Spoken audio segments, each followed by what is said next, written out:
வா தம்பி, வந்து உக்காரு. இன்னைக்கு சண்டே ஸ்கூல் போனியா? போயிட்டாச்சு. தம்பி, இன்னைக்கு சண்டே ஸ்கூல்ல என்ன கதை சொன்னாங்க? ஆதம் ஏவாள் கதை பத்தி சொன்னாங்க ஆச்சி. ஆதம் ஏவாள் கதை பத்தி உங்களுக்கு தெரியுமா? தெரியலையே, நீ தான் சொல்ல. ஆதம் ஏவாள் ஏதேன் தோட்டத்துல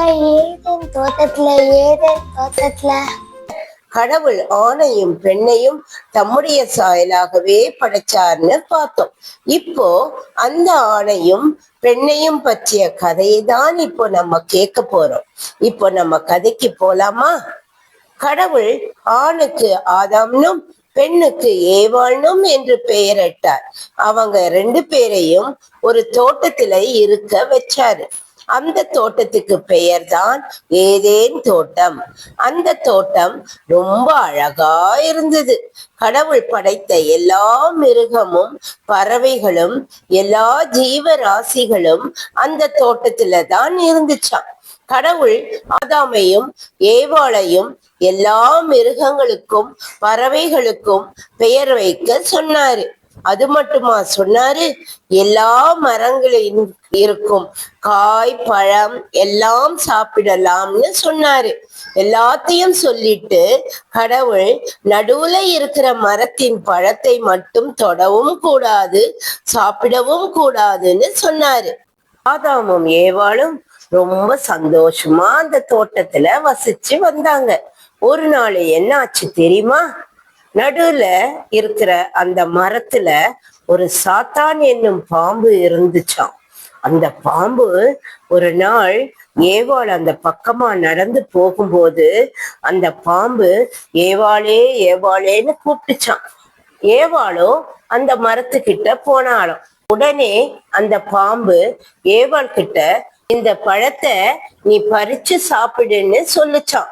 ஏவாளும் நான் சாப்பிட மாட்டேன், இந்த பழத்தை கடவுள் சாப்பிடக்கூடாதுன்னு சொல்லி இருக்கிறாருன்னு சொன்னாலாம்.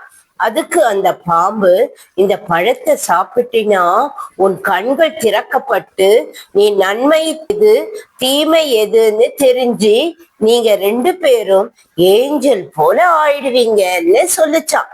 உடனே ஏவாள் அந்த பழத்தை எடுத்து சாப்பிட்டு ஆதாமுக்கும் பாதி பழத்தை கொடுத்தாளாம். ஆதாமும் அந்த பழத்தை சாப்பிட்டானாம். 2 பேருடைய கண்களும் திறக்கப்பட்டுச்சான். அதனால அவங்க 2 பேரும் நாங்க ட்ரெஸ் இல்லாம இருக்கிறோம் என்று அறிந்து 2 பேரும் ஓடி போய் செடிகளுக்கு நடுவுல ஒளிஞ்சுக்கிட்டாங்களாம். ஒளிஞ்சுக்கிட்டு அத்தி மர இலையை பறிச்சு ட்ரெஸ்ஸாக போட்டுக்கிட்டாங்களாம். அப்புறம் கடவுள் ஏதேன் தோட்டம் பக்கமா வாக்கிங் வந்தாரு. அப்போ ஆதாமே ஆதாமேன்னு கூப்பிட்டாரு. ஆதாம் ட்ரெஸ் இல்லாம இருந்ததுனால செடிக்கு பின்னால ஒளிஞ்சுகிட்டு இருக்கேன்னு சொன்னானாம். உடனே கடவுள், நீ ட்ரெஸ் இல்லாமல் இருக்கிறேன் என்று உனக்கு சொன்னது யாருன்னு கேட்டாராம்.